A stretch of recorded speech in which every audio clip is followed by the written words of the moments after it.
Ladies and gentlemen, welcome back to Talking with the Dad podcast, episode 36, coming at you by your favorite podcasting app, Podbean, our favorite podcasting app, Podbean. Thank you, ladies and gentlemen, for tuning in. Stevie, got a lot of story for us tonight. Actually, probably the most topics we've had for a show in quite some time. Maybe scrolling back up here, going back way back, back to like the Christmas episode. Got a lot going on. We came up with stuff. Last few weeks, we've complained about not being able to fucking have anything to talk about. Tonight, we got too much. Too many things to talk about. Stevie, we had a little conversation beforehand. We always have a little pre-show. We do. Right. Games. You've been playing a new game. Well, new to you. What is it? New old game. All right, new to you. New to you. Playing the Division 1. The Division 1. Set in the beautiful New York City. Post-apocalyptic, right after Christmas time. Best time of the year to be in New York City. Best time for the world to end. Best time for the world to end, absolutely. Everyone got all their joy, and now they brought it right down. Actually, just after Black Friday, so not quite to Christmas yet, but... So, a few things right off the bat about the game, right? Go ahead. Obviously, the game is running below the specs that I need it to make it look great. So, it looks amazing. I gotta be honest with you, like, there are moments where I think the graphics on Division 1 look way better than the Division 2. Actually, I think the character movement... No, you're right. You're correct in both of those. Keep going, sorry. Yeah, I think the character movement and the fluidity is a lot better. The gunplay is a hell of a lot better. And actually, the gun effects, the sound effects for the guns sound much better. They resonate really well off of the buildings, and they did that extremely well. Absolutely, I agree with you so far. Keep going. And there's actually, the story is a bit more immersive in this one as opposed to part 2. Now, I didn't play part 2 by myself. I played 85% of the game with you guys, right? Sure. And so that was a lot of talking during a lot of cutscenes and stuff like that. Skipping cutscenes. I skip all the cutscenes.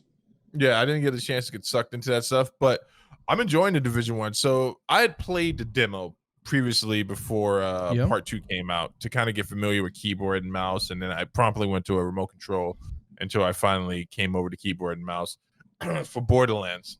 Okay. But so playing the Division 1 now, obviously I'm a much better player than I was in the Division 2.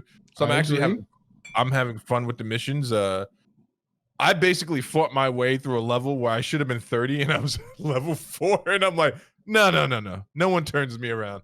I'm leveling up right now, and I went through and basically murked. But I played the demo previously, so I had my save point from there. I kind of wanted to start fresh, but I was like, you know what? It's 2 a.m. I preemptively just installed this game. Impulsively installed the game. So I was like, I just want to get it in real quick. And I played the first 2 levels, when you first upgrade, when you first liberate your main base at the post office there. Correct. Which, by the way, looks really good. Looks exactly like the post office. Critically acclaimed the Division 1 for being a 1-to-1 recreation of Lower Manhattan there. Looks amazing. Lower Manhattan's a little bit lower. Yeah, Midtown to low, yeah. Yeah. And you know what else is crazy? So I took a run around the block to see if I recognized any of the businesses, and there are almost all of them there. Yeah. What I have not done is I have not gone over to what would be Chelsea projects a few blocks away. So I got to check and see if the projects are there, and then that will make it legit. So from what I understand, it's a 1-to-1 nearly the entire. So I think it goes from just below Columbus Circle all the way down to just above Wall Street, if I remember correctly, is how far that goes down. Oh wow! Right, just above the financial district, maybe. So a few blocks above Wall Street, and apparently it's very, very good. I've been through there. Obviously, the MSG area I know really well. I've been there, hundreds of times. And the parking garage that I park at is there. The restaurant that I eat at is there. Obviously, the mission in MSG is very, very good. Other than there's not a restaurant right at the top, but that was put in for that mission there. Very, very good. Yep, I agree. Yeah, that was fun. That first mission in Madison Square Garden. Absolutely, because it's so familiar. My feel for why I loved the Division 1 as much as I did, and not to say that I didn't love the Division 2, because I actually knew that area, like the what do they call that strip with all the monuments? Is it Monument Mall or something?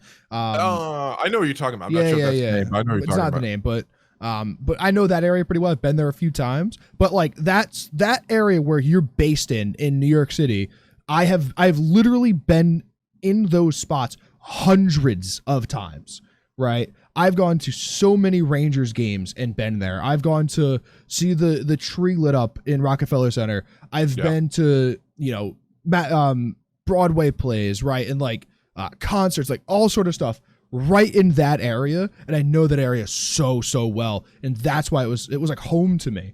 I was playing that game and I'm like, I know, like, not obviously don't know the potholes, but like I know that this sidewalk divot's weird here.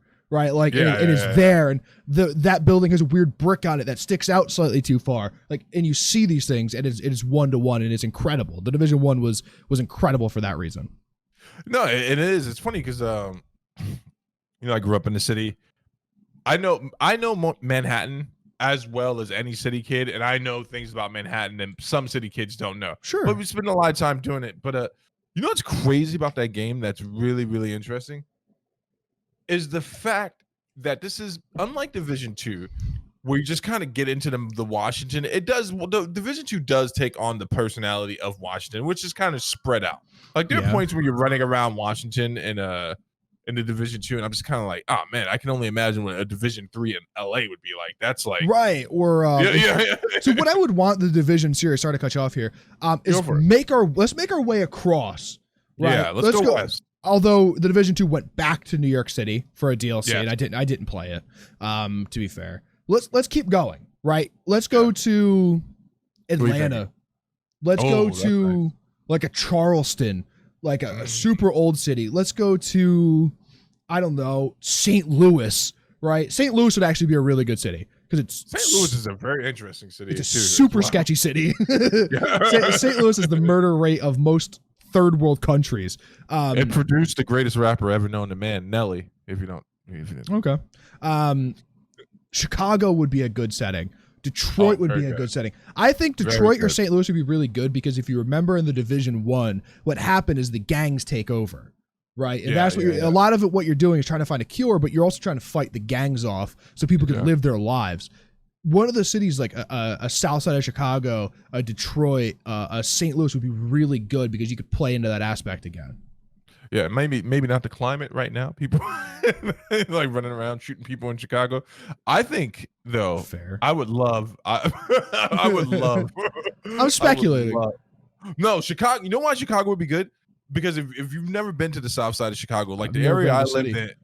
Dude, but the area I lived in, 77th and Phillips, so it's got all these beautiful, I want to call them townhouses or brownstones. It's beautiful, actually. If you're not from there, you just see it. Like during the fall, like I hear it's a very, very beautiful city. Beautiful during the fall. I got to say this term, but I'm not sure if it's offensive or not, so I'll just let it fly and we'll see. So during the Indian summers, it sounds weird to say Native American summers. So during the Indian summers, right between summer, like October, and it's still kind of warm type of situation, Chicago is at its most beautiful. But the architecture and the layout of the south side of Chicago and north side lends itself to what would probably be some interesting missions, which is why New York is better than the Division 2, because you have this Gotham feel and it's eerie, right? It's eerie going into Madison Square Garden, seeing it gutted like that. I can only imagine how the rest of the game is going to progress. I'm going to be honest with you, for $3, that was a come up, man. That's a great purchase for $3. That is a fantastic purchase for $3. I literally just jumped on Steam just to see what was going on. I'm not Steam. I jumped on Ubisoft just to see what was going on their side of the world. And there it was, man. I was like, this is amazing. It's absolutely amazing. You bought Grand Theft Auto for very cheap as well, didn't you? $5, something like that? No, I got it for free. There you go. From Epic, right? Yeah. So yeah, you got it from Epic for free. Both great purchases, I would have to say. Yes. I love you, buddy. Get out of here. No. So that's why I said you're going to be mad at me, because I basically was just like playing Grand Theft Auto, and I was like, man, I like this game, but there's a lot to it. I just need something that I can, like, I come home from work, right? When I finally make my way down here, I got to get down here and kill some stuff. Like right away, right? I got to get to killing fair. Instantly, and that's been fun. But you're right, man. A lot of people, Thank you for giving that to her, buddy. She took the dog her treat. Aww. A lot of people didn't like the in-story content. I mean, the in-game content for the Division 1, It's not. Here's what the issue is. It's 30 hours worth of content for a $60 game. For $3, it's the best purchase you can make in gaming, maybe. But you know, like something like Grand Theft Auto when it first came out, GTA 5, there's almost infinite amount of time you could put into that game and still find something, right? The Witcher, right? There was an elevator in some city that they just found. The game came out like almost 10 years ago or something, right? 5 to 10 years ago. They just found an elevator in a city that no one knew about, right? Wait, what's this? In The Witcher 3, in one of the end game forts or cities or whatever, they just found an elevator like 2 weeks ago. Oh, okay. That they didn't realize was there, right? That's amazing. Like, so those games for $60 are great, but when you're paying $2 an hour to play the Division, you know, it's not. I can see why people were upset. Actually, right now you're playing the best the Division 1 ever was. It was much worse when it first came out. They had changed the way that the gear score works and the way that the world scaling works, and there's much more free content in it now. So you're playing the best version of the Division 1. Yeah, I noticed there's a bunch of great DLC for it as well. I'm super psyched about it. I would invite you in, but you're a busy man, and plus I want to enjoy the story. So, you know. I'd be willing to replay it, for sure. I haven't played it in a long time. Every once in a while I go in and just do that first MSG mission. This is not going to mean anything to you, right? But I think it's hilarious because that's where we are. You got to laugh a little bit, Zach, or you're going to cry. Or I should say I need to laugh a little bit or I'm going to cry at the state of the world. All right. Often when I wake up in the morning and I have my 3rd shot of tequila right after my 5th cup of coffee and my 19th smoking apparatus. Oh, okay. Yeah, my breakfast. I finally work up the courage to start checking social media, and then I really work up the courage to make my way to YouTube. Oh, I thought you were going to say to my social media. No, I avoid your social media. Actually, I was checking your RuneScape stuff, and I was like, oh, man, this is a bummer. Whoever this person is that died, I don't know what's going on. Oh, do you want me to explain that quick? Yeah, explain that really quick. Foe is Paul, I think his name. Foe is his Twitch channel, twitch.tv/Foe, FAUX. The only person I've ever shouted out on this channel, by the way. Had a spot in a charity event. They're raising money for St. Jude's, and he was playing what's called a hardcore Iron Man, right? So an Iron Man means that you can't trade with people, you can't use the in-game trading system, you have to get everything yourself. Hardcore means you have one life, right? You have one life to do it. He had 3,500 hours in his account, hadn't died, had completed many of the hardest things in the game. Completed all of God War's dungeons, maybe the first hardcore to ever do so. And he was raising money for charity, and the $50,000 mark, he would sacrifice his hardcore. He raised $58,000 and sacrificed his hardcore. To me, it'll go down as the most charitable death in any video game ever. That's amazing. Yeah, he put a lot of time into it. It was incredible. I was there for it. I donated. So yeah, how much you doing? We're not gonna get into that.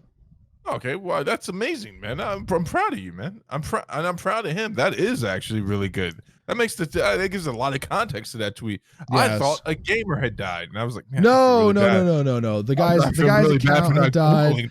3,500 hours. Again, had everything done right. It was an incredible account.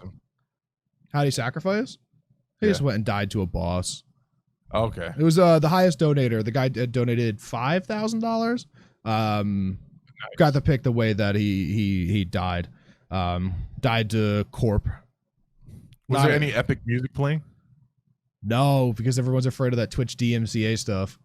Oh, come on, man. You gotta be willing to. I think no, but what he said was incredible. I'm probably butchering it, but he said that he's glad to sacrifice his 3,500 hours because there was people in this world that wish they had 3,500 more hours.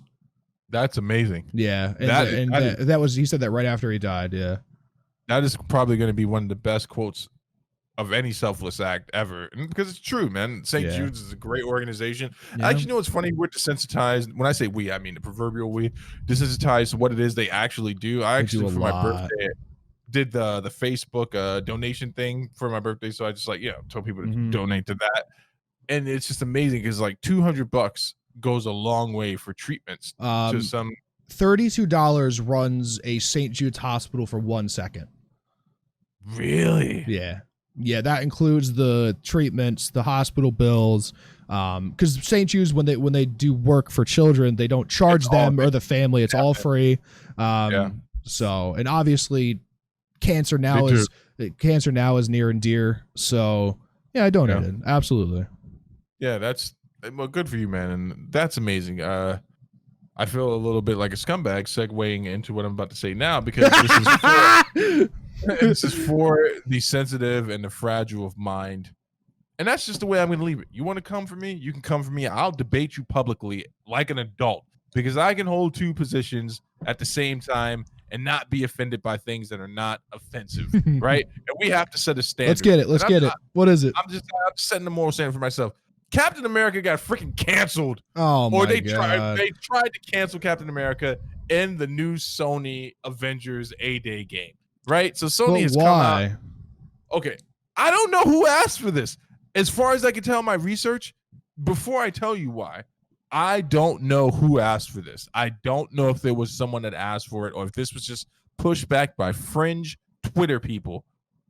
Someone was offended by the fact that Captain America has in the Avengers A-Day game, there's a statue, a memorial to him. We assume in the game he dies early on, and that's what leads the Avengers into this kind of dark, dank place that they're going to be in throughout the game, right? Because they've shown you that much. It's just a memorialized statue. Okay.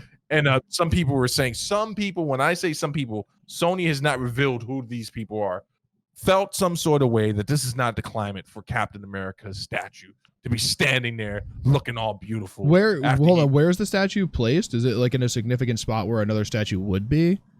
No, this is in San Francisco, near the area where the ship, the fictional ship that he was defending exploded, blowing up and releasing a dust that would make a thing called the Inhumans, right? So let's just put some context to that. People felt like it was offensive immediately. I needed to because we're talking about fictional characters. We're talking about pretend people. So people were offended by the statue, but I can give it to you, right? We never know what we're going to be offended by until it's smacked dead in our face.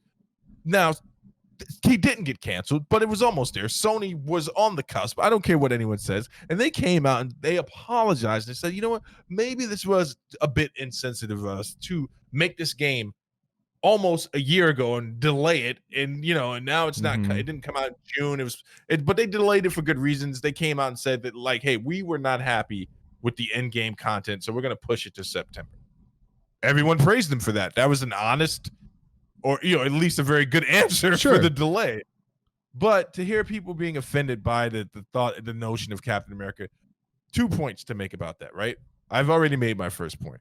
We never know what we're going to be offended by. Secondly, it's our job to ask ourselves if we're actually offended by these things. Now, Sony has come out and said that they don't want to offend anyone, but they're not removing it from the game. I think this whole thing is kind of silly, right? At some point, we got to leave room for real offensive things, right? Because if we call everything offensive, then we'll lose touch with what is really offensive. If you say a guy's pooped on your bed 80 times a day, and then he finally shows up and poops on your bed, you're probably going to be desensitized and don't realize a great crime has been committed against you. Sure. Yeah.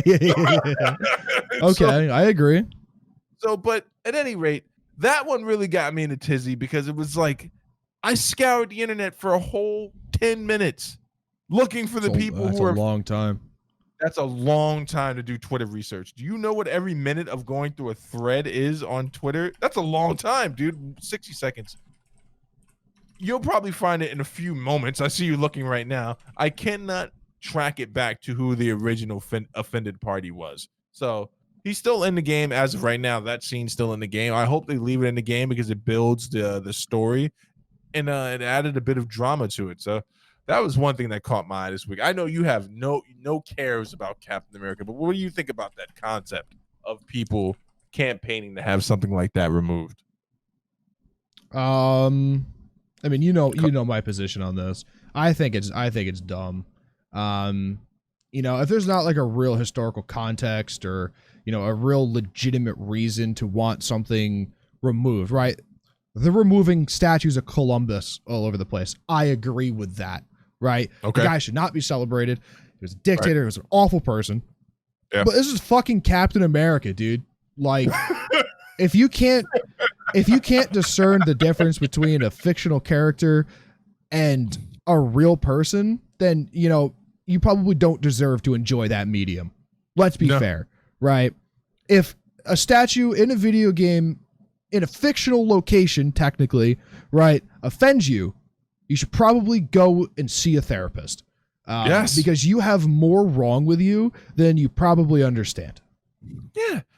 The perceived notion, like in your mind, you surmise it. Like, you need to seek a deeper level of help, right? You need someone to help normalize things for you to say, real threat? That's not normal. Not a threat. Like, you know, it's like, dude, there's now there's a lot of things to be outraged about. There's a lot of, right? I don't know what I want to say here. There's a lot of things to campaign for and to try and get changed and to try to make better. This is not helping anything become better, right? No. You know, you're not doing you're ruining someone, probably their job, right? Someone made that statue in that game. Someone, was a director and thought that it was a good idea and, put it there, and it was agreed upon in a boardroom, and there's 50 people who had to sign off on putting the statue there. And you've just probably ruined their afternoon because they really enjoy doing that, right? Yeah. You're not making anything better. You're making things worse. And you should really always strive to do things and make things better for the people around you or for the people who are going to come after you. Removing a Captain America statue from a game that hasn't even fucking been released yet is probably a waste of your time. It is a waste of the time that we're even talking about it right now. And you should seek help because you're not well. That's my thought. Last thought on that is, we got to remember that people who design video games are technically, I don't even have to say technically. Robots? No, they're creatives, right? These are people. They're artists. They're artists. They're absolutely artists, and it was a painstaking event for them to design that. Most not of them. Painstaking. Some of them. Most of the people who design the back end net code for Call of Duty, fuck you. The people who make games out of passion and design games because you want people to enjoy it. And same thing with comedians, right? You got to remember comedians are artists too. Like, guys, these you've played a million video games and enjoyed every aspect of all of them and have never been outraged by anything in a video game ever. Right. Yeah. The only thing I ever get like minorly upset about is if like something's in a game and it's not quite real enough. Right. When you have a gun in a game that shouldn't have that amount of ammo in a magazine or something, like that's the only thing I'm like, fuck you. That's not real. You take 85 headshots and right. No, well, depends. You're not playing a realistic game. But yeah, certain things like that, I'm like, wow, like certain mods you could put on cars that don't make sense or something. But I would never go, you know what? Fuck that statue. It needs to come down. I'm like, dude, I didn't even know that statue was there. I ran by it and it was like, oh, okay, all right. Well, fuck it. I got to go through here. Jesus, we gotta qualify this statue. Now, I can understand. Here's the thing, right? So what's next? Do you cancel the entire game? Fuck it. You can't cancel the entire game. Do you cancel Wolfenstein? Like, is that off the table? Because there's all types of stuff in there. They removed the Nazi symbolism from the most recent game, I think. Did they really? Yeah, I think so. Or to sell it in certain countries, they had to. To sell it in Germany, I believe they had to.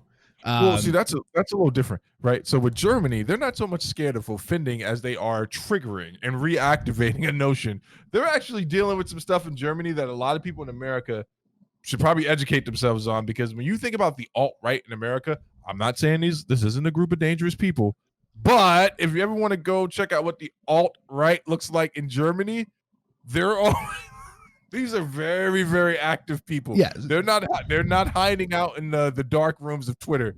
They're out on they're in the streets. Our stance here at Talk with the Dad, and I know I can speak for Steve in this one, is fringe people on either side, right or left, are fucking bad. Don't matter how you put it. I don't care if you're super radical left or super conservative right. I don't care. Both of always you. are. And also, by the way, those people are closer together at super right and super left than most people that are centrist. Oh yeah, they're gonna turn on the middle in a second. But you gotta remember, you gotta make a distinction between the middle and mushy people. Like there's someone who rides medium politics and they're just like, all right, so these are the things that I think help progress society by not going too far right or left, right? Sure. So that's someone that most people would consider them like a libertarian. Not necessarily true, but that's what they usually get typecast. Then you got the mushy guy who 1 second is super conservative when he's with one group of people, and then when his other friends show up, he's like, yeah, man, I just love everyone and everything should be free. Yeah. So those people are called fake, Steve. Those people are called fake. Yeah. If you can't stand for anything, you'll fall for everything, right? And I know a dude named Rudy Almost that would say that, but he was like 6'7". I was like, Rudy, I agree with everything you said. You sir. I like your thoughts and policies. Yeah, I don't know. Man. I think it's dumb that you want to remove something from a video game. Don't play it. Get a life. Grand Theft is off the table then. Got to be consistent, right? The next Grand Theft Auto that comes out. Cancel it right away. Can we touch on this for a second? Go for it. PlayStation launched the fucking conference with Grand Theft Auto 5. Grand Theft Auto 5 might be the only game ever to be on 3 console generations. It came out on the PS3, ported to the PS4, which was a launch title, I believe. Now it's going to be a launch title for the PS5. Pick it up from let's start off with another topic after we're back from a slight delay here. What do we got, dude? You want to talk about the Sony conference? Did we even talk about it? No, we didn't talk about it. We did last episode. I don't give a fuck about Sony. Wait. Come on, man. Look, forget the fancy edit. You were about to make a very valid point. Before we had to do the rough cut.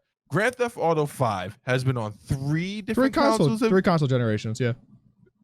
That's it. That's it. It came out the PS3, ported to the PS4, then it's now going to be a launch title for the PS5. And I'm pretty positive it was a launch title for the PS4 as well.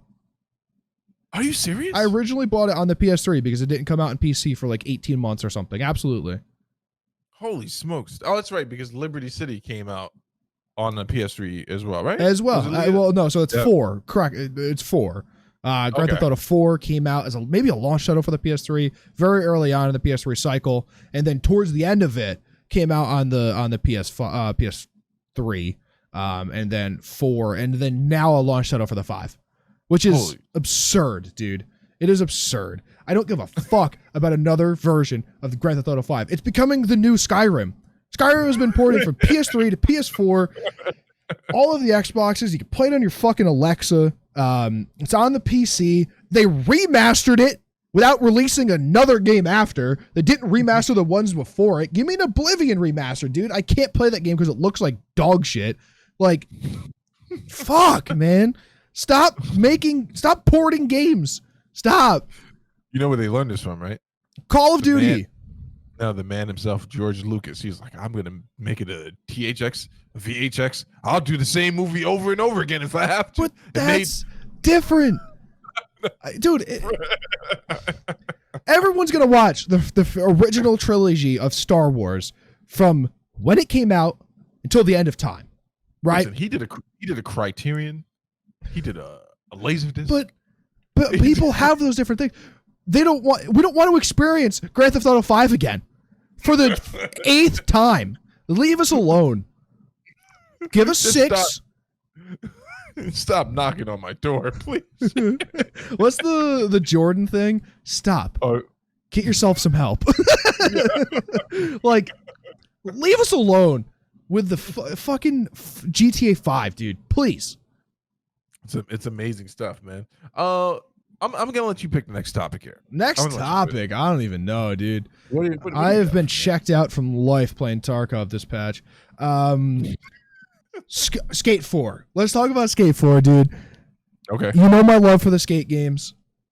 Honestly, is one of my favorite series. Maybe my favorite series I've ever played. Remember how I said I wasn't going to buy a PS5? You're buying. If this is a console exclusive and it doesn't come out on PC, which I probably won't, I will have to buy a console. I will absolutely have to buy a console. Skate 4 was announced. It was in early development in that awful EA presentation yesterday. I didn't watch it. It was an hour long. The entire thing was fucking concept art the entire time. That was it for an hour. And then they're like, hey, Skate 4 early development. Cool, let's move on. And I'm like, whoa, wait a second. The last one came out a decade ago, right? Okay. 10 years ago now. And we've been asking for it. And we, I mean, me, has been asking for it for 10 years. Give us a new Skate game. Come on. We like 3. Wasn't as good as 2. 2's the best one of all time. Give us a new one. And then they're like, no. And even had come out and said multiple times, we are not in development. We don't plan on developing. We'll keep the IP in our trademarks or whatever. Skate 4 won't happen. Now we have it. And that was the only redeeming thing that came out of that entire EA fucking play conference or whatever it was. Wait, so hold on for a second. Other than the fact that EA's bringing all their games to Steam. That's a big thing too, I guess. And remastering Battlefield 3. I thought you had said that they were porting Skate over to mobile games. They were, okay. but apparently that's still happening. They're porting Skate 3 over to mobile, and Skate 4 is now in early development. I guess they got enough pushback from the community. And I think, you know, what happened is a lot of the professional skateboarders refused to do the mobile version. I forget what guy it was originally that I had read the article about, but I think a lot of them followed suit. And yeah, now we're getting Skate 4. That's literally what would make me buy a console. Is Skate 4. Let's do a little compare and contrast here. So you got Skate 4, the potential of Skate 4. Then you got the Tony Hawk remastered. They're not the same genre. They're not in the same. Not the same genre. One is arcade, one is a little bit different. One is different. Have you never played a skate game? Have you? Yeah. So like Tony Hawk, you're using buttons to do shit, right? A is jump, right? A is ollie. But like in skate, you're using the thumbstick, the analog stick, to go down and up to perform an ollie, right? So they're totally different control schemes. They're not even. I wouldn't even consider them the same genre. One's a skateboarding game, and one's an arcade game. I played probably more Skate, but I've played more. Well, obviously there's more of the Tony Hawk games, but I've played every Tony Hawk since Pro Skater 2, probably. Yeah, I've played a lot of both, for sure. Wait, so Skate is the arcade game, but let's go into that a little bit. Tony Hawk is the arcade game. Okay, for sure. So let's go. Tell me a little bit more about the mechanics in the game, like in-game mechanics. What's different in the way that they ride the board? Is one more realistic? Are they doing goofy on one? Like, which one is more authentic, would you say? So I just explained the difference in control schemes, right? In Tony Hawk, it's button mashing. A is ollie.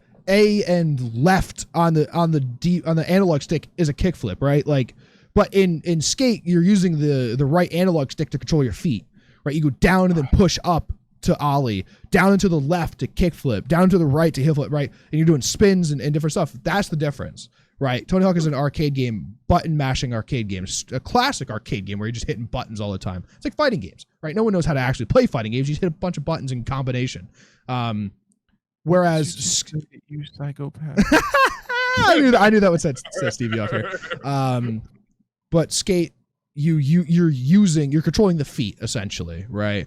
Session and Skate XL or whatever the new one is called, bring that even further where you're controlling your different feet independently. That's really cool. But Skate it's a much more realistic game, I think.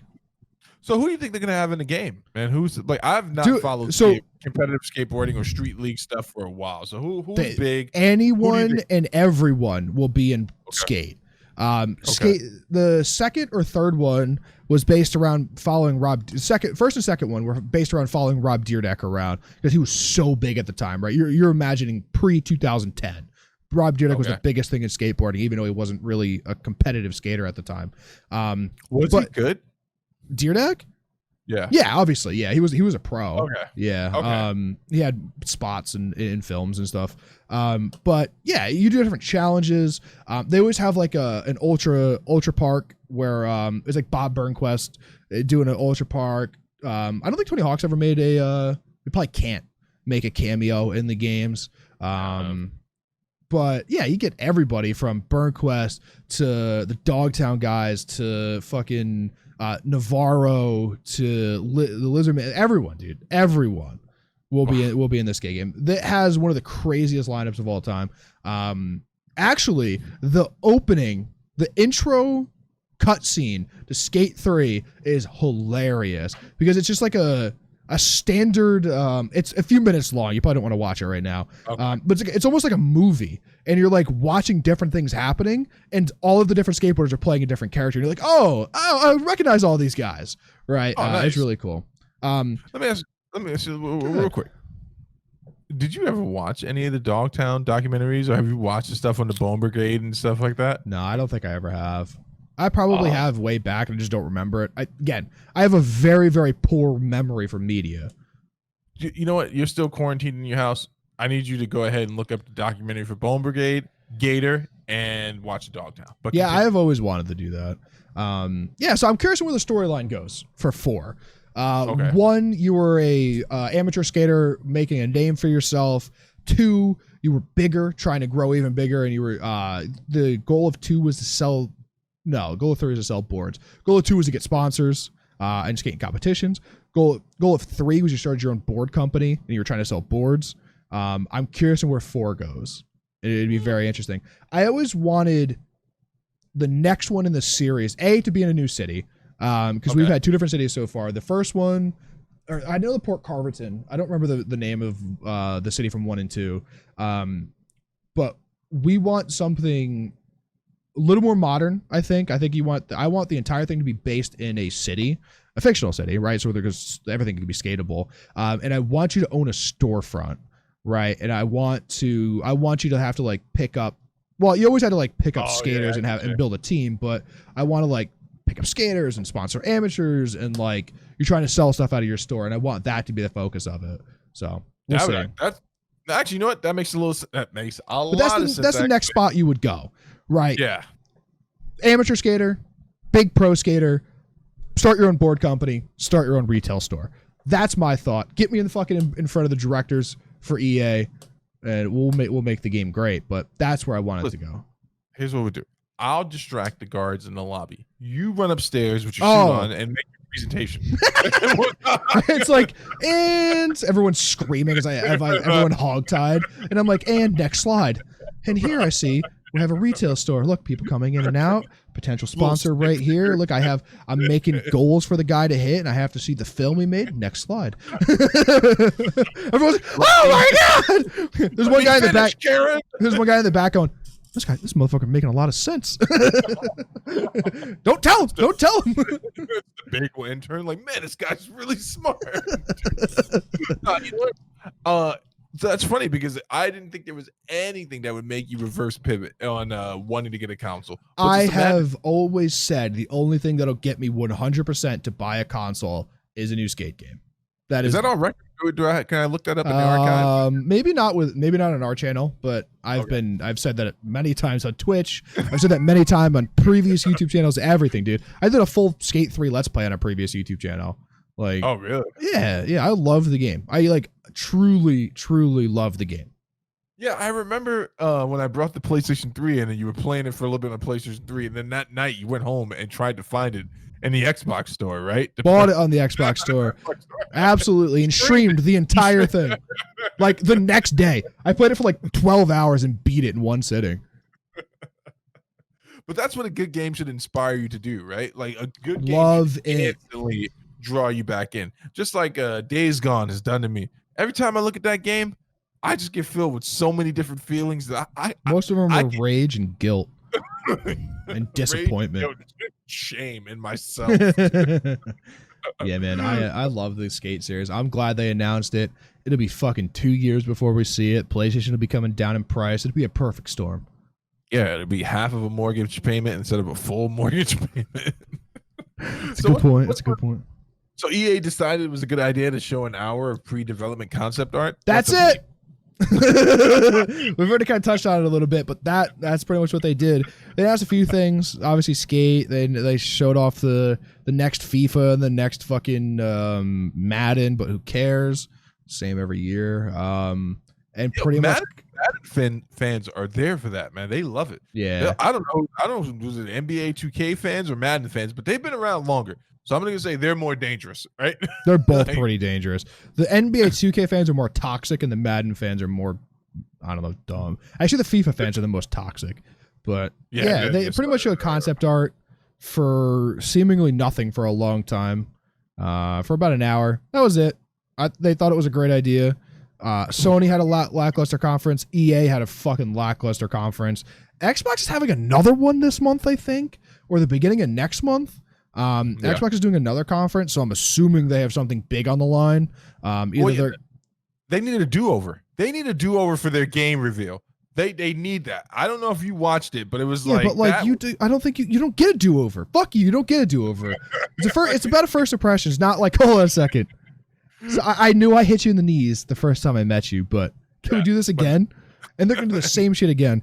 And here's the one thing that draws me into to the Xbox conference, right? Do they announce the next Elder Scrolls in the series? Do they announce some new revolutionary shooter? I don't think they will. You know what? A new Fallout, Fallout won't come out until after the next Elder Scrolls. What do you have for me that's going to draw me back into the conference after it was so bad the first time? To be honest with you, man, I wonder how much of this stuff is like the experience, right? So, like, if it was not for the COVID-19 event, people would be actually attending these things. Maybe these things just don't translate well over video. It does suck not having a live crowd, right? Let's be fair. But it's more accessible now, right? Yeah. Everyone can watch it instead of having to be there, although they're usually live streamed anyway. I don't know. It's been very lackluster. All of them so far. I disagree with the Sony one. I think the Sony game reveal portion of their conference was amazing. It was like 12 games, though. That's 12 amazing games. People are still talking about it, and speaking about it, right? Let's talk about the way that console looks, but let's talk about the size. So here's the speculation, Zach. It is going to be the biggest console, not just for Sony. Physical size. Yeah. Physical size. It is going to be the biggest console. It's speculated, allegedly, that's ever existed. Vertically, it's going to be a giant. Horizontally, it's going to be a beast. It's really going to get in there and take up some space in that entertainment system. Here's what I want to know, man. Does anyone care about that? Like, aesthetically, like, are you the type of guy, do you care how it looks on your entertainment system? Are you going to care? Where are you going to put it anyway? You're going to put it on the gaming? We're going to prop it up at? Next to the third? Probably over here next to all the other consoles. Third editing PC? Yeah, it'll be over here, probably next to all the other consoles of Gathering Dust. I was looking at the layout and the design, and like they did a side by side of what each. Did you see the picture of all of the different consoles next to each other? Because I saw that. It was really good. I saw it on Reddit. Yes, and it was like the PS3, PS2. The OG PS3 was the biggest. Yes, that's the Fat Boy I have. The one that I did not illegally mod. That one, that thing is. I have the Slim over there. The Slim over there. I love turning my PS3 on back in the day because it was nothing like that. That fan fucking twitching. Spinning up. PlayStation 4, thank God, still going strong, but nothing compared to the behemoth we got. This futuristic, monolithic looking feature. It's huge, apparently. There's also, well, I guess their aerodynamics, like it's going to pull air in and like that part is lifted up a little bit. Right, so we talked about it. It's going to be the same way that the Mac Pro did it. And then, no, dude, I thought that was in regards to the Xbox. Yes, that was in regards both. to It's both. Yeah, they're both going to do the same thing. They both were like, groundbreaking. We'll copy the Mac Pro. And then PlayStation, when the Xbox came out, they were like, fuck. And then when Xbox when PlayStation came out, they were like, fuck. Both like, son of a bitch. I knew we shouldn't have fired that intern and let him go to Sony. Yeah, I don't know, dude. It's dumb. It's actually funny. One of my buddies, I was watching the video, and he was like, he totally agreed with you with the Alienware thing. He's like, Alienware. Everyone, dude. I had like 5 or 6 people differently. Like, on their own volition say the same thing to me. I don't know, dude. I'm not excited for the console yet, right? I'll be excited for the console when we get a launch trailer for Skate 4, right? Or they announce a SOCOM, or they announce a new Killzone, or like there's a few different games, right? But I wouldn't, for a SOCOM or a Killzone, I won't buy the console. But if those are already out by the time the Skate comes out, I will buy the console, buy all of them. But well, listen, me and my son are already pumped up for the Spider-Man, and we're replaying Spider-Man now, and we're making ourselves more pumped. 3 or 4? How many times have you played it? Yeah. This will be the 6th time. There you we're go. Gonna play it through. 6th time playing it through. It's and so actually, fun. it was so fun. But apparently, for all you people who are really pumped about the PlayStation, but we're not really sold on the design, I seen the mock-up of what it would look like in black. Looks way better. Way better. I saw it too. Did you see the one where they did it black, but the center of it was the PlayStation Blue? Yes. Yeah, that's the one I saw too. Very much nicer. I saw somewhere that they did it, and someone marked it up as the 25th anniversary edition for the PS2, and did the PS5 in the same font that they did the PS2 on the side of it. I don't have my PS2 where I'd go grab it anymore. Yeah, I thought that was really nice. But I doubt that they'll do it. I doubt that they'll do it. I thought it looked great. Actually, I would say scrap the white and black. I mean, you got to release it at this point. But the original PlayStation was white, right? The PlayStation 1 was white. With gray, or no, it was gray. No, absolutely. I would have rather had the gray than like a white. That's coming from someone who owns a white car. Like, don't mind the color. I don't think it looks good on that console, and I don't think it's an homage to one of their previous consoles, which I think it should be. And white. I heard someone else, another commentator, talk about this. White plastic, he pointed out, does not age well, and I was like, "You're right." No, it becomes yellow. Does it? Yeah, it becomes yellow. Depending on the hardness of the plastic and how brittle or whatever it is. Yeah, I agree. It could become yellow very quickly, especially if you smoke next to it. It'll definitely become yellow. Could you imagine someone smoking next to their PlayStation? That's crazy, dude. Yeah. No, I could. I've seen some stupid shit, Stevie. Speaking of stupid shit, Cyberpunk delayed again. Delayed another 2 months. Coming out in November now. It's never coming out. No, it'll come out. But what is my rule of thumb, Stevie? I've told you this. Delay it more than once, don't buy the game. Don't buy the game. Now, I'll be buying the game, to be fair. Because I CD Projekt Red. I'm a hypocrite, and I'll be buying the game. CD Projekt Red has never proved me wrong, right? They release good games. They're responsible for the Witcher series. Okay. So I will play the game, but I won't buy it the first week. I probably won't buy it the first month. Wait for those patches. Wait for the patches and wait for reviews. Okay. If it's delayed this long, I suspect either they're really trying to polish something or something's not finished and they're trying to cover up for it. I didn't read the full statement that they had and said that, it's not up to our standard or whatever. I'm sure that's what they said, which is fine. I can appreciate that. But we've now been waiting for this game for a significant period of time. It's losing interest in it very, very slowly, very quickly, slowly. And we'll see. We'll see. I want to watch reviews on it before I get my hands on it. Dude, I don't even know how to feel about this game. I've watched so many trailers on it to this point where it's not your style, dude. It's too modern. It's too cool for you. What? I'll play the hell out of some weird modern stuff. It doesn't. This is coming from a guy who thinks Skyrim is a little too intense for him. It's when I say intense, I mean should be honest and say pointless. That's what I mean by intense. But it's playing first person, whatever that Shadow of War bullshit you play. Shadow of War is for gods and kings alike. There you go. Skyrim is an incredible game. Incredible game. But I do like what I've seen. It looks like the story is going to be amazing. I just don't know how I feel about the game at this point. Like, it's been delayed. People are really souped up about it, and I've been burned too many times. I know what's coming next, right? There's going to be another delay, or there's going to be a half-hearted release, but I won't be buying it. I'll wait till you buy it. I'll wait till you tell me how it is, and I'll watch everyone else on it, and then I'll just probably watch a bunch of people stream it and live vicariously through it. That's fair. You know what I do want to. Whenever I do look at the game, I want to go back and play that Detroit game on PlayStation 4. Detroit Become Human. Yes. Have you played that one? No. I played one game on the PlayStation 4, I think. I played one game One game over. Yeah, I stupidly bought fucking Call of Duty World War II because apparently it was really good on PC.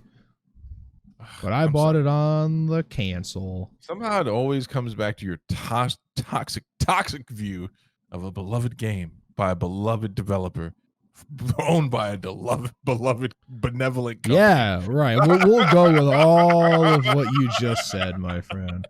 I assume somewhere there's a CEO for Call of Duty just sitting there eating popcorn, watching the show like this freaking guy every week. Every week, dude. So, few things on Call of Duty. CDL, all of the pros hate the CDL because of the developer this year. Why? Because what they're playing private servers, like, so me and you, we wanted to play 1-on-1, is a 12 hertz server. What does that mean? It updates 12 times per second instead of 60 or 100 or 122 or whatever fucking Counter-Strike is playing on, like 100 and change, right? Very slow. They offered them 60 hertz servers, which is normal, but the spawns are different. So they have to choose, they have to play on slow servers with the correct spawns, which are awful, or play on good servers with the wrong spawns. So there's no like accurate way to play to practice for the game. They've had a lot of streaming issues with the CDL, so they're not happy about that. My pick for the dog in the CDL, Seattle, is the worst team in the fucking thing. Karma, it was so bad Karma retired, and he was the reason I thought that was going to be so good. Yeah, CDL is a big flop. You were right, Stevie.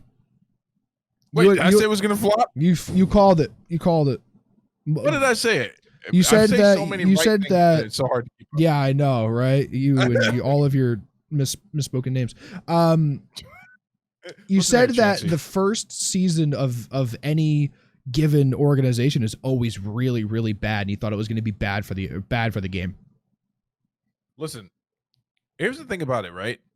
I don't blame it on the players. I don't even blame it on the presentation, but I think that you've accurately surmised and gotten the number of the Call of Duty developers. And so whose fault is this? It's their fault, right? You want this venture to go on. You want people to take it serious as an esport. You want esports to become something that's synonymous with people watching it on TNT and watching it on YouTube and really enjoying it. You got to do your part. Wow. The game has got to work. The game has got to be enjoyable. The professionals, do you think for a second LeBron would come out and play if he's like, hey, there's something wrong with this basketball. It's a football. Right. Right? So here's the issue, right? The NBA goes to what's the name of the company that makes the fucking basketballs? I had it a second ago. Starts with a P, right? No. Starts with a K? Whatever. Whoever makes the fucking basketballs, right? They don't have a different person making basketballs every year, right? Call of Duty was a different developer for each game. 3 developers, they have a game every year, right? They don't, no other company does this. Counter-Strike is successful because Counter-Strike has been Counter-Strike for 21 years. I believe it's the 21st anniversary of when the original Counter-Strike came out. Wow, 21 years, really? 21. Yeah, it's old. It is fucking legally old enough to do a lot of shit. You know, like Halo, for the most part, had one developer, and those are the golden years of Halo, right? When Bungie was developing it. Rocket League, one developer, right? All of these, what I'm trying to say is there's too many cooks in the Call of Duty kitchen. I don't like the 1-year life cycle anymore. I used to love it. I used to love having the experience of Modern Warfare going into Black Ops and then going back to Modern Warfare and then back to Black Ops. I used to love that, right? Give me a 4-year, 5-year, 10-year life cycle on Call of Duty. Give me something that you could give me a great foundation. I think I've been saying this for a few years now. Yeah. Give me a really, really good foundation and then build on it. I don't want your DLCs, but build on it, right? Give me huge content patches. Make the game balanced. And that takes years of doing, right? Do you think that when Counter-Strike first came out, that the AK and the Galil and the M4s, the 2 different M4s and the pistols were all balanced? No. It took 21 fucking years to get to the point where we're at, right? Stop fucking releasing a Call of Duty every year. You cannot do it. I know we love those $1 billion paychecks every year, Activision. Make a new game. I don't care. Give me something that we could have, we could love, and we could build on. And also, Infinity Ward. So if you're going into the first year of your Activision-based city league, right, the CDL, and the developer that year doesn't want to listen to the competitive players, doesn't want to build a game for competitive players, and has actively said that they're building the game for the bottom 1% and not the top 1, fucking get rid of them, right? That was the issue this year, is that they pandered to the Steves of the world, person who's never played Call of Duty before, a person who has actively never played shooters before. They want to give them a chance against the Scumpies of the world, right? Yeah. Hey, hold on for a second. I deserve the win. I deserve participation. No, you deserve to aspire to achieve something, right? No. That is what's wrong with this world. You deserve to aspire. I deserve to be on the same level as a scum. No, you don't. You should not.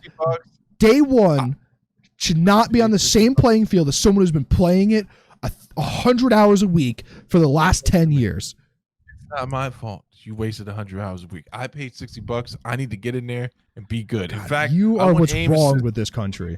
That shit pisses me off so much, dude. I want aim assist so locked in that I don't even have to move the analog stick anymore. Oh my god, dude.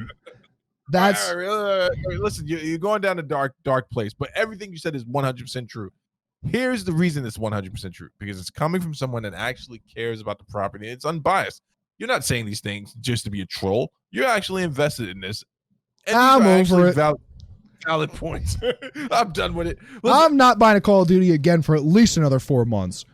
I'm just gonna spring into the number 2 really quickly, but I'm gonna be super quick about it, and I'm just gonna say this: whether you agree or disagree, bring it up in the comments. Right? I'm not gonna take an official stance on this one, because I know what my stance on it is, but I'm going to let it play out in the court of law. Both of those cops have been fired. Both cops charged. One cop charged with first-degree murder. I'm going to leave here. I wasn't sure where you're going. With the Atlanta shooting outside of the Wendy's? Yes. Okay. So I'm going to leave it there. DA, first time in history that I know of, came out, dangled the death penalty, and then said, "Yeah, we're not really going for it." Okay, but just came out. Let's talk about it for a second. I know very little about this one amongst all of them that have happened very recently. Guy was drunk driving in a Wendy's drive-thru, fell asleep. People in the Wendy's called the cops, as like a wellness check to come in, get the guy out of there, take him in, sober up overnight, come get his car. Right. So guy wrestled with the cops, who handled the situation poorly from the start, took a taser, fired it 4 feet above the cop's head, and then they shot him in the back as he was running away. Let me swing it back there. Initial cop on scene made contact with the suspect, with the person, the man that passed away. Was actually, everything was going really well. He actually was just at the point of just like, hey, you just got to get out of the drive-thru, man. Like, you got to pull over. And then they were doing like a wellness check on him, like, where are you going? Where are you coming from? Because he was really inebriated. And then, yes, the situation escalated. Here are the facts that are most important. And here's what I want people to do, right? I want you to research it yourself, and then remember that this is going to go to a court of law. So let's try something new here. I want to remove our feelings from it, and we're just going to deal with the facts. So like Zach was saying, they came, they approached, they confronted. The guy was moved. He pulled his car over. They questioned more. That led to a search. They did not find any deadly weapons on him at that time. Sure. A tussle broke out. 2 cops were overcome by 1 suspect. Okay. Very strange. They poorly arm wrestled him. When I say poorly arm wrestled, this almost looks like a poorly executed action movie. Correct. But gets one of their tasers, tases one guy, I believe, partially tases him. He missed the shot. Yep. He missed the shot. Then it was secondary cop above his head, yeah. Secondary cop gives chase. Guy is about I don't want to call him the perp, but I don't want to say his name for the wrong. There are a few reasons I don't want to say him, but it's none of it's out of disrespect. Say suspect. The person in question. Sure, person in question. So he's running. He's about 8 feet in front of the cop.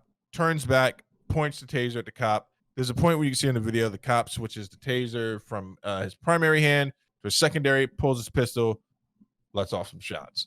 So that's, and then there's some other stuff that's come out recently that they may not have performed. They didn't resuscitate or give aid as quickly as possible.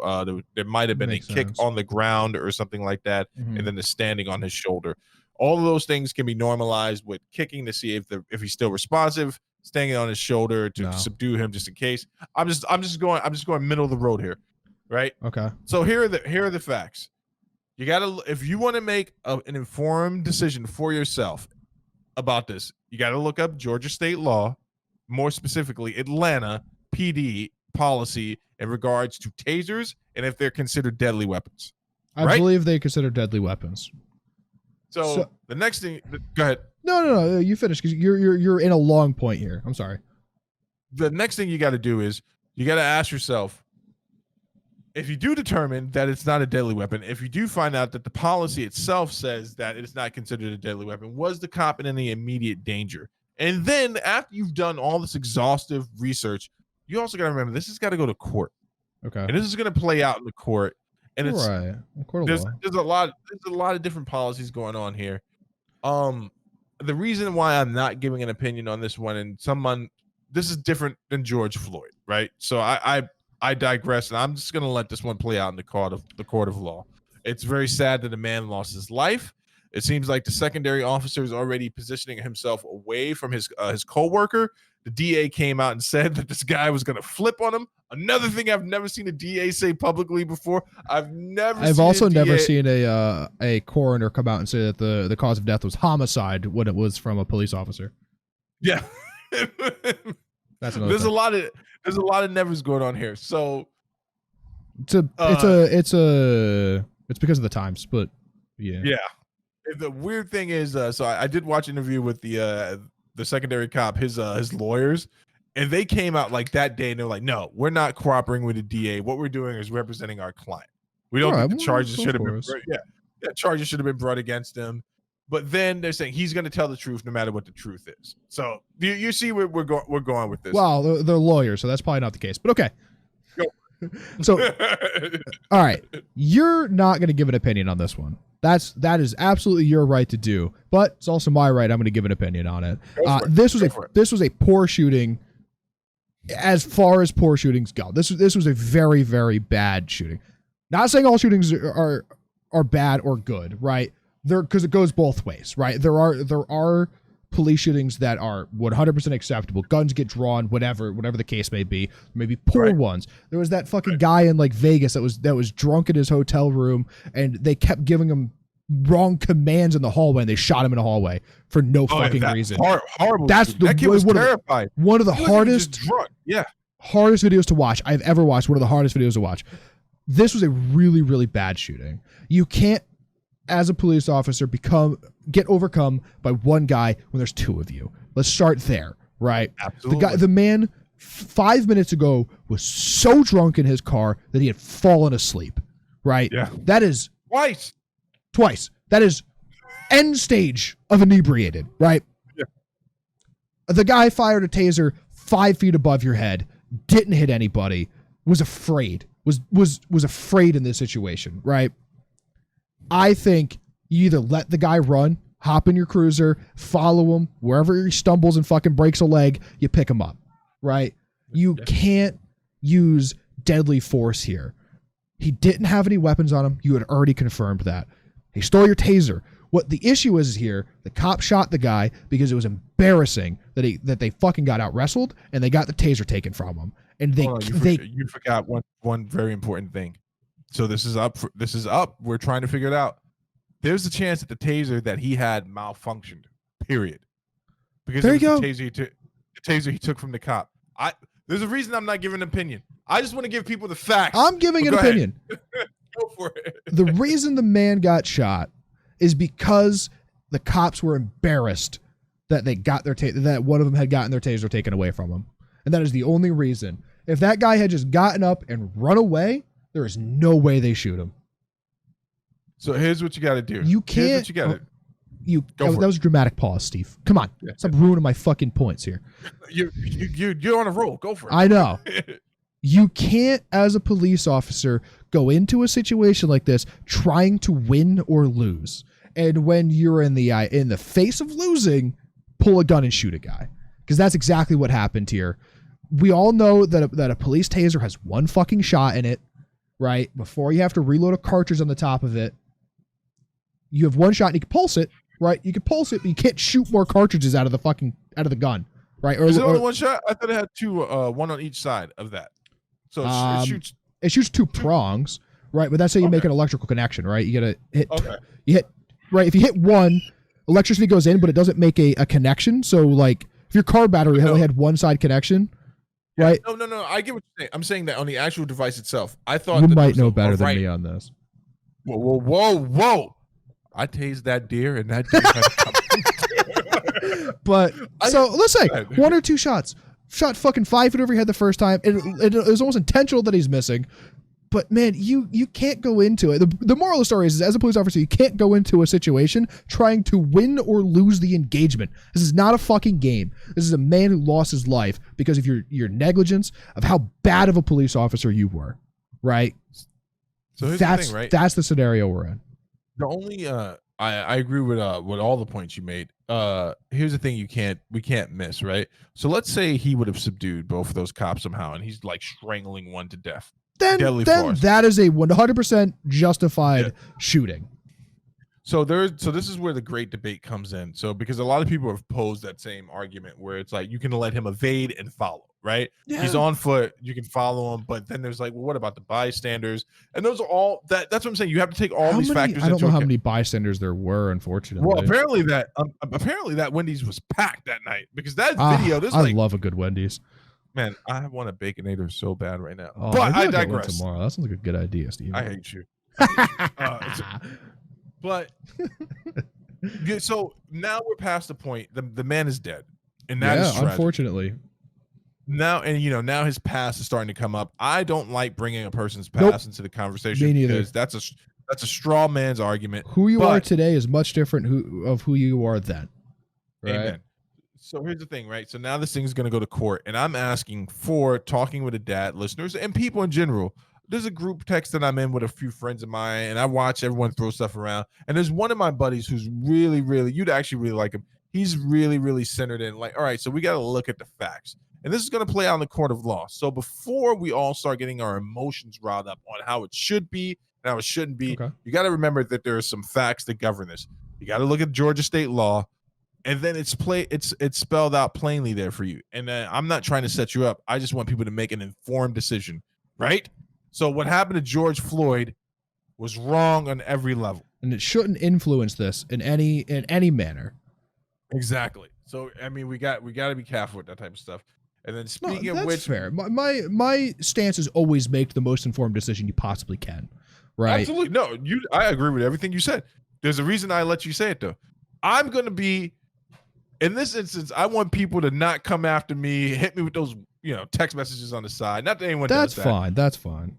I'll let Zach do the screaming at you folks. That's fine. He knows how to find all these people. Happy Juneteenth, Zach. So I just learned about what Juneteenth was a week ago, maybe. I had no idea. And that's all right. Juneteenth, from what I understand, is the date of the Emancipation Proclamation went into effect, or was it the date that the last set of slaves were freed? In Texas, yeah. In Texas, thank you. Yeah. Okay. Which is really cool, because it kind of takes you back to the yesteryear of this country when information was delivered slowly. Could you imagine not knowing that you had been freed legally? Months later, right? Yeah. And it's in history, there's so many things that happen peripherally around this time. I've read stuff where it's like what happened to some of the slaves when they were freed, and some of their masters didn't take it well. Yeah, took it extremely well. Killed every last one of them. So it's something that, like, I think, you know what? I'm gonna give this a head nod of approval. Happy Juneteenth, because I do think it's something we can all unite around. It's a good moment in our history. For this moment right now, I think it's really cool to be able to acknowledge that something good happened that day. We weren't there. I can only imagine what it was like for my ancestors weren't there either. Yeah, were they Germany or Ireland? Where were they? Ireland. I think we traced it back to like the early 1900s that we came over on the boats from Ireland. The boats. I'm just trying to imagine what it was like being that that one slave. Like, what? I'm not what? Wait a second. I've been saying this shit for years.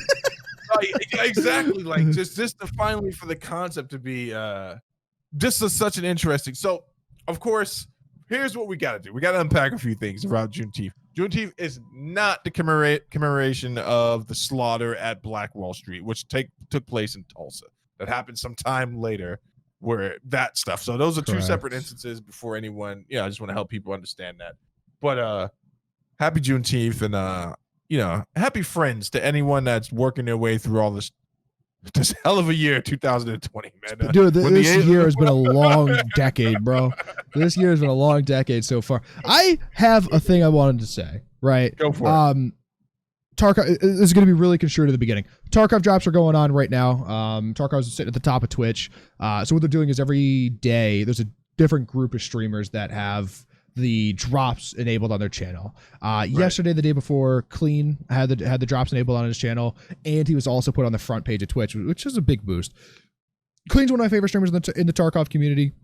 Clean's a guy who's an activist in both the Black Lives Matter community now, gay and transgender rights, LGBT rights, both sides, right? Very, very good guy. He used his platform to speak out and say that Black Lives Matter, made a lot of really good points. But he said he's moving to Texas, right? And Texas makes me think the fucking idiots who fly the damn Confederate flag.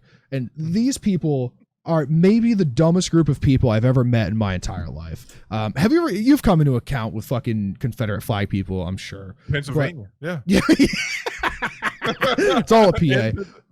These people, I don't like a lot of groups of people. Most people I don't like, let's be fair, right? It even took a while for me and Steve to get along. Yeah, I'm horrible. The Confederate flag people may be my most hated group right now, because these people will argue the fact that they're trying to save their heritage of something that was 4 fucking years long based on a group of traitors, right? Yeah. There is no heritage. We don't even fucking care about the people who left for the Confederacy and then crawled their way back in after they got destroyed, right? We don't care about those fucking people. And we sure as hell don't care that you think 4 years of traitors is your heritage. Stop arguing it. You have no basis. If the Beatles were around for longer than your heritage, that shit didn't exist, in my opinion, bro. The Beatles were around for 10 years, which is a short time for a music group for the amount of shit that they put out. If you're Was that it? 10 years, dude, and they put out like 50 fucking 7 albums. Well, the issue with the Beatles is that they played literally every day at a bar in Wimbledon or whatever they were. And they had all the B-sides and all that stuff. Go ahead. Yeah. If you think Confederate flags are your heritage, you are the single dumbest person on the face of the earth. Yeah. You should leave the country. You should go do your thing. Emancipate yourself, bro.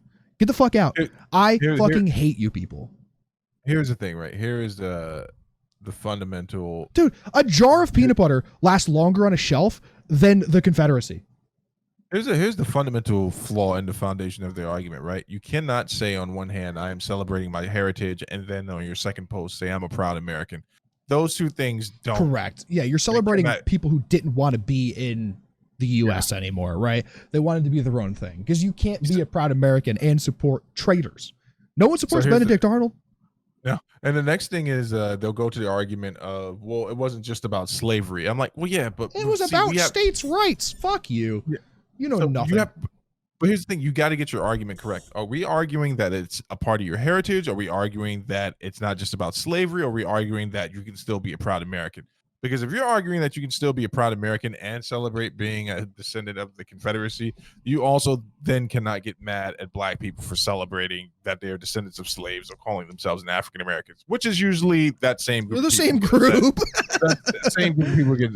But I would turn an argument. You know me. I turn the argument on itself, like with either party. That's exactly what I would do. So here's the thing. You got to be consistent. So if you're flying that flag, and then the next post is I'm a proud American. Yeah, you're Wrong. inconsistent immediately. Yeah, Wrong. I wanted to get that out. I've been seeing a lot of Confederacy shit recently. You guys are morons. If a can of Campbell's soup has a longer shelf life than what your heritage, quote unquote, is, it doesn't exist. Right. But if you guys are gonna burn a cross in front of anyone's house, please make it Zach's house. Because hey, listen, I support your right to do whatever you want to do. I support the right. So the freedom of speech, right?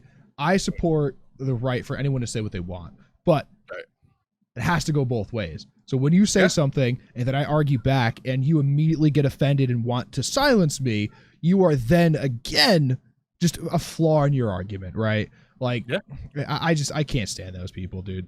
I don't actively hate a group of people. Those people I actively hate. I get you. Hey, I'm going to let you kick this first one off because someone's screaming in the background for an apple. Give me a second. I'll be right back. I don't know what Steve's talking about here.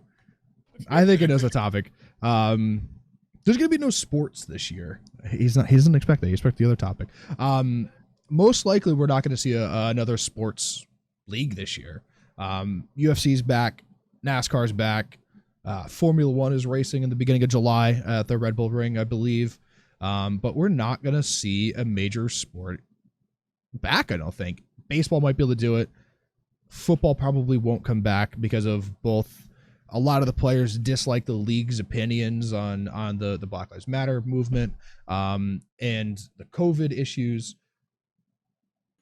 NHL is really the one that I'm speaking about because it's the one that's most near and dear to my heart, is the fact that we're most likely not going to see an NHL season this year. As much as they want to push it forward, there has been multiple teams have had to shut down practice facilities due to COVID-related issues. One of the major stars, Austin Matthews, just came back positive for COVID.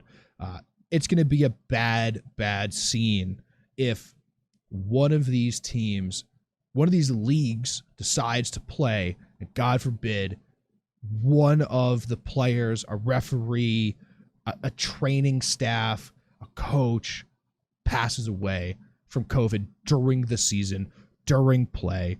And it's not like we won't notice, Sidney Crosby not being on the ice for 2 weeks because he's recovering from COVID. That would be something that would be very prevalent. It would be something that would be very out in the open of, hey, where is Sidney Crosby? Where is Evgeny Malkin? Where are these players and where will they come back? Now, I think a lot of the leagues will try to open. I think NHL will try to have a season. I think MLB will try to have a season. I think a lot of these major sporting leagues will try to have a season, and I think it'll be shut down fairly quickly. Why is that?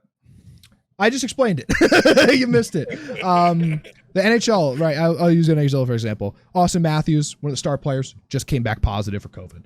They've had multiple teams have had to shut down practice facilities because they're having issues with COVID outbreaks. Now, they also don't want to take the risk of one of the training staff, one of the players, one of the coaches, one of the referees getting sick and passing away, right? They don't want to take that risk. I say we don't see any major sports this year. You know what? That's all right. And it's not all right, but no, it absolutely is all right. If they make the decisions of just let's sit a year out, I believe they did it during the World Wars. They probably sat years out, if I remember correctly. Yeah, they had women start playing. Well, yeah, that's fair in baseball. There's been lockout years for both the NFL, the NBA, the MLB has probably has had lockout years. NHL has had lockout years for sure. It's okay to just say, you know what, guys, it's probably not the right time. We don't want to risk any of our staff or our players or our, coaches or whatever getting sick and passing away. And I think that's okay.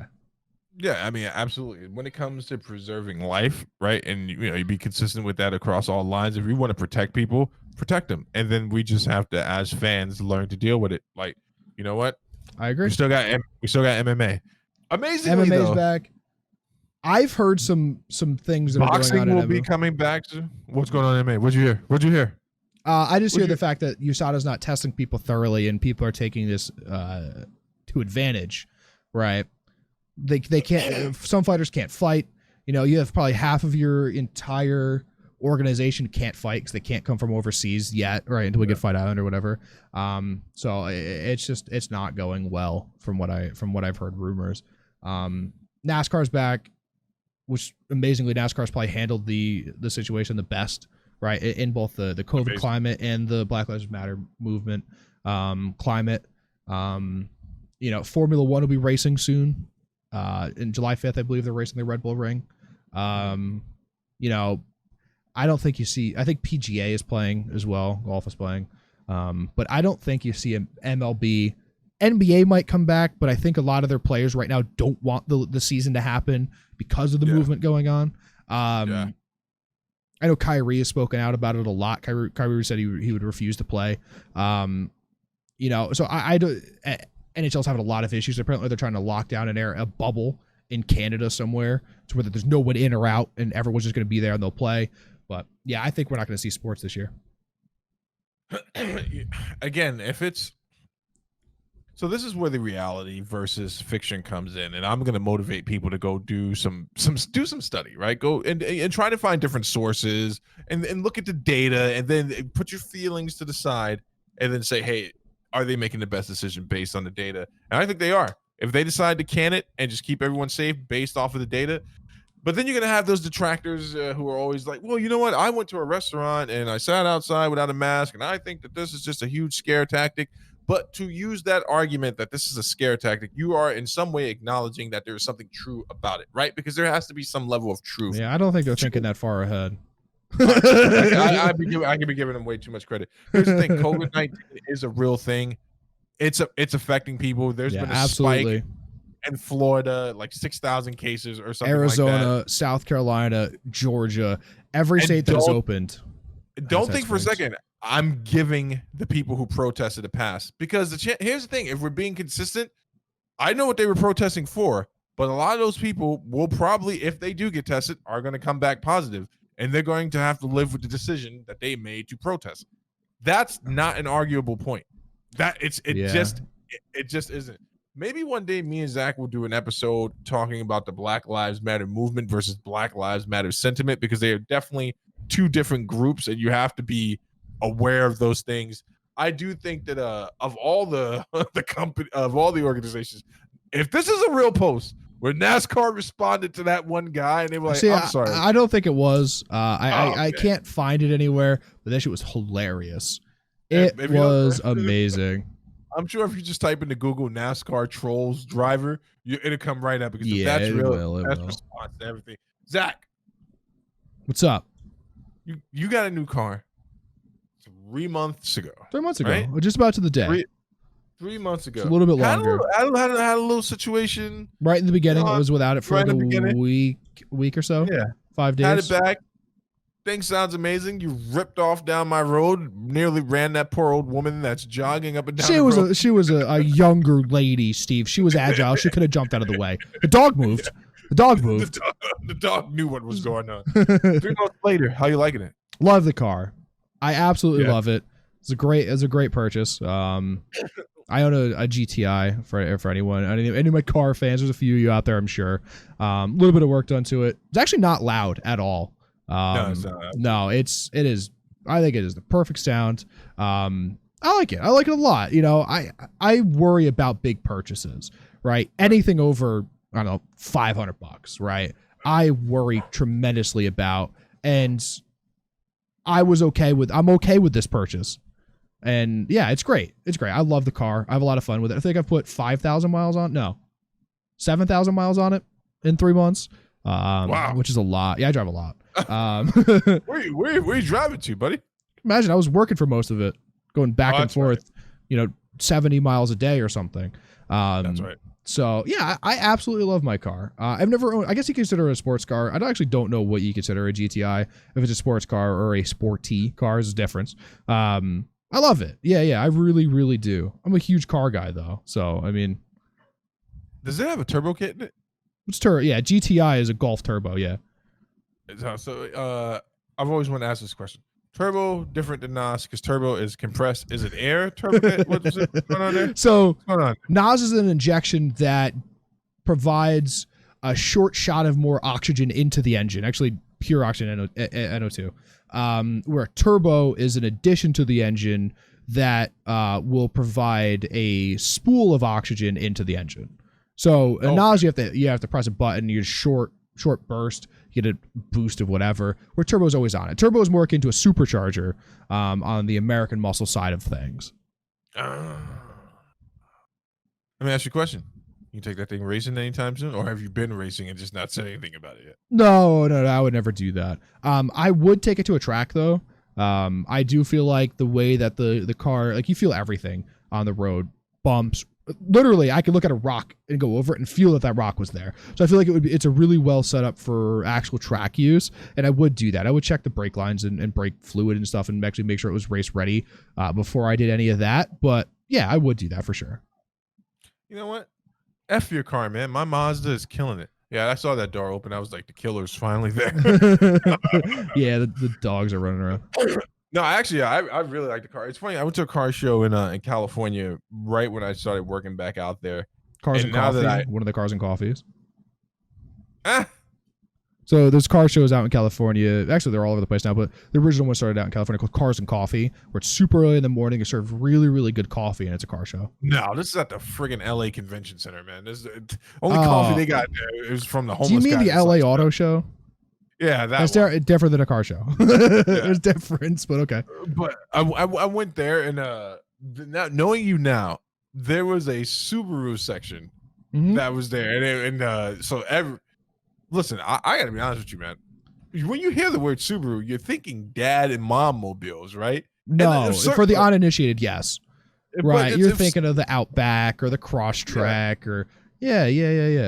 Yeah, but certainly there is that. But then when I got to the rest of the exhibit, I was like, wow, they got some really nice luxury cars. Well, they do. And then when you got to the racing section, I was like, holy smokes. These are some really dope cars. I'll actually show you the picture on my IGs, and then the WRX and the STI, an 05 STI is like one of my favorite cars of all time. Amazing. If money was no object, I would own like an 05 06 STI. That would be probably second car for sure. So maybe my favorite car of all time.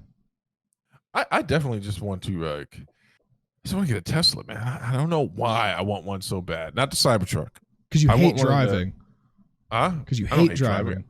I love driving. What are you talking about? I drove for hours. I love driving. I put a nice Barry Manilow CD on, man, and I just drive. This is a person who hates driving. If you want to own a Tesla, they're nice. Don't get me wrong. Teslas are very nice. They're very, very, very quick. But you have to start these type of comments with, in my opinion. No. If you want to own a Tesla, you hate driving. That is just fact. See, now you sound like one of the Confederate people. It's not a driver's car, though. It's not a driver's car. There's no feel to it, right? It's all very analog. It's all very lack of feel is the feeling. So the lack of feel makes longer trips or even like bumper to bumper trips very nice. I would agree with that, but there's no feel to the car. There's the lack of acceleration. Have you driven one before? Never driven a Tesla, but I know what their acceleration is for sure. Yeah, that when it, I can't describe that feeling. It's like a shot. It's like being shot out of a gun, right? Because with electric engines, the torque is there immediately. Where with a gas engine, you have to get up 1,500, 2,500, 3,000 RPMs before you get true torque. Yeah, but Teslas are amazing cars, but they're not a driver's car, right? Listen, I put my little gloves on, right? Get my little my little smoking cigar. And your Mazda is more of a driver's car than a Tesla is. I love driving that thing. I'm gonna be honest with you. Your Mazda is widely considered one of the best SUVs to drive. It's fun. It's fun. Other than like a Macan or something. When I drive my oldest around and he's like, faster, Dad. I'm like, oh, we're going to do it, son. You know what? Not yet. Yeah, I feel like we had a good time tonight. Yeah, very good time. I feel like we had a very good time. It's still a long episode. It was a long episode. It went by quick, though. You want to tell the people where they can find us? Yeah, you have the best voice for this. When I do it, my voice cracks. I'm like, check it out on YouTube. Yeah, man. Check us out everywhere. All social media, Twitter, Facebook, Instagram, Podbean, YouTube, and the website, all at Talking with the Dad. Thank you, ladies and gentlemen, for listening. Talking with the Dad podcast, episode 36. Have a good night.